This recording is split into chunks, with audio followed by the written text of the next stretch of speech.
Welcome back to the Not Carrie Bradshaw YouTube channel. In this video, I am so embarrassed that I thought that this was the finale of And Just Like That. So in this video, I am reluctantly reviewing episode 10 of season 2 of And Just Like That. So this is actually the penultimate episode. I am so sorry. I feel like my brain has just been trained that now, for whatever reason, with streaming and all of the things, we just get 10 episodes. So to get 11 is like, why did they deserve 11 episodes? But like, whatever, let's get right into it. The theme of this episode for me is Carrie is a horrible friend. I did a podcast episode during the quarantine times where we were all rewatching the OG Sex in the City. And I had this revelation of watching Sex in the City in my 30s, living in New York, living kind of a similar life, but not, right? Because Carrie Bradshaw's life was entirely fantastical, like beyond fiction. It was fantasy. It hit different, right? And I was like, I think that Carrie was actually the bad person in a lot of these instances. And what is time? So I don't remember where I left off on that podcast episode. I'll put a link to it in this episode description, well, in this video description if you guys want to listen to it. But let's get through everybody else's storylines. And then I really just want to hold Carrie's ass to the fire, because what the actual fuck? Like, are you kidding me? So Steve is opening a new spot on Coney Island. I'm happy for Steve getting back to his Brooklyn roots. Wyatt is calling, demanding that Aiden come home because his mom is being a dick. Who wrote these kids? Because I hate this kid. I do. I hate Wyatt. Wyatt has me back on team fuck them kids. Like, what is your problem? And thank you to the people in the comments who were like, just because a kid might be neurodivergent does not mean that this is okay. And I think that maybe he's just a teenager who is being placated too much. I'm not sure, but like, I don't like that kid. And I'm saying that knowing what ends up happening. I'm really annoyed that Carrie can't seem to have any conversations in her older age about sex without getting immediately uncomfortable. Like, was Carrie always like this? Like, since when are you not someone who people can come to and talk to about these things? Charlotte was always the one who got squeamish about conversations around sex. And now that I think about it, I don't really see in my real life, not that it doesn't happen, but for women like Carrie, it seems that as they get older, they're more comfortable with sex and conversations around it, so that Carrie has kind of regressed in her progressiveness in terms of her friends being able to share things with her is very strange to me. That annoys me. So Aiden feels that he also made mistakes in their relationship, saying that he just wanted to be married. And I like that he says this, because that's a perspective that we typically only hear from women. Women are the ones who are typically pressured to being married and settling down. And I think that maybe more often than not, that's something I have to sit with, because I've seen those conversations on Twitter where men just decide they want to be married and they just marry whoever they're dating at the time. And maybe this was one of those situations, and thank goodness that Carrie wasn't ready, because they wouldn't have been happy with him trying to fit her into his life and vice versa. So he said that he didn't want to go back to her apartment because he didn't want to get angry with her again. Like, okay, girl. So Aiden gets a call from his ex-wife, Kathy, that Wyatt got really upset and wanted to be with his dad, but his dad was in New York with Carrie, and he snuck out the house, got drunk, drove Aiden's car, crashed into a tree, broke his collarbone, and Aiden is racked with guilt because he's like, oh my God, I should have been there. And sure, I get all that. Carrie doesn't know how to handle anything. I think Carrie triggers me because she reminds me of a friend that I have who I love dearly, but you can't talk to her about anything. And when you try to confide in her about things of substance, she can't handle it. And that stresses me out because why are we friends if we can't confide in each other when shit gets real? So maybe Carrie just triggers me on that level. So Miranda's boss is back from maternity leave. Looks like everybody is getting along. The interns don't hate her anymore, I guess. She goes to the UN and she meets this really cool woman who I've seen in a couple of shows. That woman was in a really cool show on Netflix that had Stanley Tucci and shoot, it escapes me, but it was a really good show. When I think of it, I'll put it in the video description in case y'all want to check it out. Anyway, so we'll circle back to Miranda because this is where I want to hold Carrie's ass to the fire. So Charlotte sold a painting to Sam Smith. Hey, Sam Smith, love to see you. So the other gallerinas, quote unquote, want to take Charlotte out for drinks because she sold this really expensive painting to Sam Smith, and it's their tradition that they go out for drinks when they sell big pieces, right? The family is really feeling Charlotte's absence. Brock left their folder and Charlotte calls Harry, and this really made me feel so bad for every time I did that to my mom when I was growing up, where it was like, oh shit, I forgot I need supplies for the social studies fair and they were due today. Can you please go get me some glitter and a 3-sided cardboard? I still feel bad for waking my mama up out of her sleep, knowing she had to go to work so she could bring stuff up to their school. God forgive me, mommy forgive me. But this should have been like a learning opportunity for Rock also, I think. Like, take care of your things. You're old enough. Let's start teaching these kids some responsibility. So Charlotte goes out for drinks with the other gallerinas. Let me read y'all this line. Straight up badass slaying. Who wrote that? Who wrote that? Who wrote that line? Who said this is how millennials talk? This is how Gen Zers talk. It's like they just put social media slang into a blender and just shout out the worst line I've heard this year. What was that? That irritated the shit out of me. And then Charlotte keeps getting calls from home, so she tosses her phone in an ice bucket because when you're rich, you don't have to worry about replacing a phone. You can just do shit like that because this is a capitalism fantasy. So Charlotte gets home drunk, and Lily also got me on team fuck them kids because Lily, how dare you call your mama gross for being drunk when you was just in here high the other day off of brownies? Like, Charlotte should have cussed her ass out. I don't like the kids on this show. I think I've been clear about that, but I want to say it again. They have no boundaries. They have no respect. Ugh. Anyway, so Lisa Todd Wexley's documentary is being extended to a 10-part series, and they're really teasing us with her revealing the pregnancy to the other friends. She finally comes out and says it to Charlotte. Charlotte is so toxic positivity, and I don't like when people bulldoze.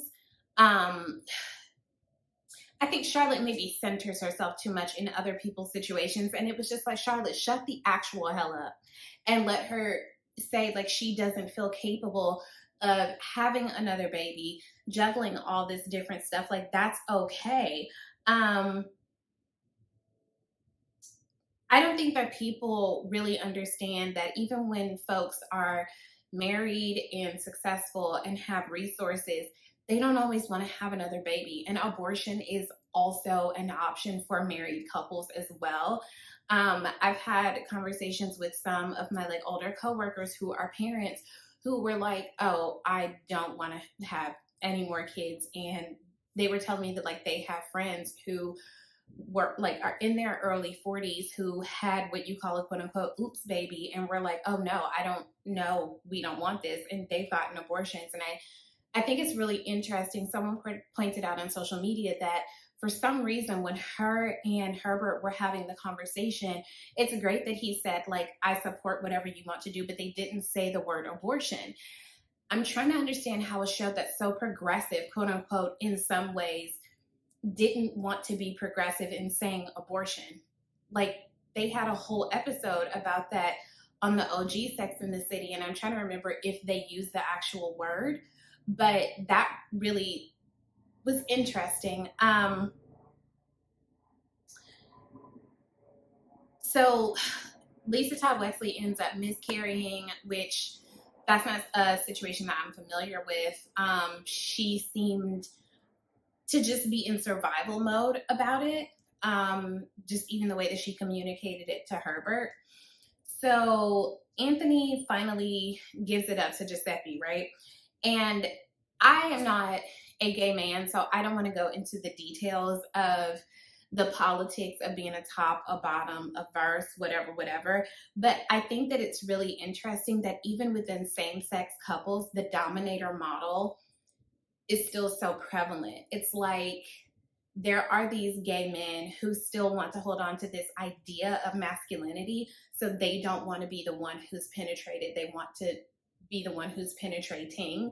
And I just think that that's so fascinating. And there is this generational gap in terms of what's acceptable, what's comfortable, what's normal, and these things. So I do think that that was a pretty significant conversation that Anthony and Giuseppe had, but I think that it could have gone a little bit deeper. But again, they keep just peppering stuff in to these episodes, and so we don't really get to the real meat of almost anything. It's like these things are kind of skimmed over, and I would rather you just leave something out than to just skim over it. If we're not going to go into, if it's not going to be a fully fleshed out storyline, just leave it out. Don't pepper shit in there for no reason.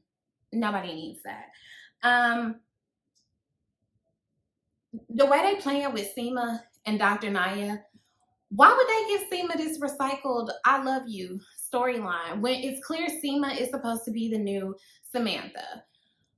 We had the whole thing where Samantha got high on ecstasy and told Richard that she loved him by mistake, but really she meant it. And Seema was drunk and told the new guy that she loved. Why would they recycle that line like that? Like that storyline like that? Oh my God. So Dr. Naya got an invitation from Andre. He's having a baby with this white woman. I too have pretended to be happy for a quote unquote ex when really I could give a shit, or like, honestly, I'm not happy for you because I'm not that big of a person, and like, fuck everything that you have going on. And so she buys like the most expensive gift on the registry. Be petty, but not to the extent that it costs you money. Don't like that. And so she's, Dr. Naya is like, I wish that I had have just done a cold turkey like ending of the relationship instead of this like soft ending. And she's saying, she admires Miranda for kind of being able to throw away her exes, right? So Carrie won this dinner hosted by a Michelin star chef, and she wants to host this dinner in her old apartment as like a farewell, blah, blah, blah, blah, blah. So Carrie, by virtue of being in a relationship with Aiden, has a friendship with Steve, who is Miranda's ex. Carrie used to work with Shay, so Carrie has her own relationship with Shay. Miranda has been your very close friend for like 3 or 4 decades. There should be some precedence here. Miranda says that she's not comfortable coming to the dinner where Steve will be there. And I think Shay was also invited. And Miranda's saying, I'm not comfortable coming. And Carrie is like, no, you have to be there, blah, blah, blah, blah, blah. Why can't you respect people's boundaries, Carrie? Because you want people to respect yours, respect other people's boundaries. That shit pissed me off. So Shay is getting back into stand-up. They are reviewing their old material, and they decide that it's a good idea to get up on the stage and talk shit about Miranda. And Carrie immediately looked uncomfortable when Miranda said that she was going to go to the show to show support to Shay, because she doesn't want to just like throw away her exes. She doesn't want that to be an ongoing theme. So I'm going to go, I'm going to show support because I haven't been speaking to them, blah, blah, blah, blah, blah. Shay does what a lot of comedians do. Shay talks shit about their exes. That's what some comedians do, or they talk shit about their partners. Like we see where a comedian will blow up talking about family life, and then they hit this certain amount of stardom, and suddenly they don't want to be with that woman anymore, and they quote unquote upgrade to this like new, more fabulous woman. So this isn't unheard of for people to kind of exploit their own pain for their own benefit. Like I think bloggers do it, writers do it. As a content creator, I do it. Like we're all guilty of doing it. What pisses me off about Shay is that Shay is in a constant state of victimhood. Some of that victimhood is completely fair and understandable. Being a marginalized person is difficult. What pisses me off is when marginalized people can't see that they are also capable of causing harm to others. To get up there on that stage and act like Miranda has not been riding for your bitch ass, like so accommodating. You knew when you got with Miranda that she was new to exploring her sexuality and all this stuff like that. And even still, Miranda put you first, put you above her own needs because she's trying to figure stuff out. And for you to get up there and shit talk her like that was messed up. But I'm going to tell you who was even worse. Carrie, bitch, you don't sit there and put your head down while somebody is dragging your best friend. Why didn't you get your ass up and leave with her? Are you kidding me? If I were Miranda, I would have, but I feel like she should have put hands on Carrie. Like, honestly, that's some bullshit. This reminds me of in the OG series when Charlotte put her head down when they were talking about money. And it's like, when your friend needs money, you don't put your head down. Bitch, when your friend is being shit talked about her ex, you don't put your head down. Where is your loyalty? Like, are you kidding me? So then Shay sees that Miranda was there and gets completely thrown off, goes outside to try to chase her. And then once again, it's, I don't have to explain myself to anybody. Fuck that. Da, da, da, da. This isn't a come to Jesus aha moment for you. You did some fucked up shit. Sit in your fucked up-itness. You being non-binary and figuring shit out and having a hard time with your career is not an excuse for you to be horrible towards people. I want to punch Shay in the nose. Okay. Those are my thoughts. This went longer than I wanted it to. I'm just trying to get to the finale. We're done. We're done here. Carrie is just a shit friend, and Samantha would never. Samantha would never. All right. So be sure to like, comment, share, subscribe, send me money via Cash App, join my Patreon, and I will see you guys finally for the finale.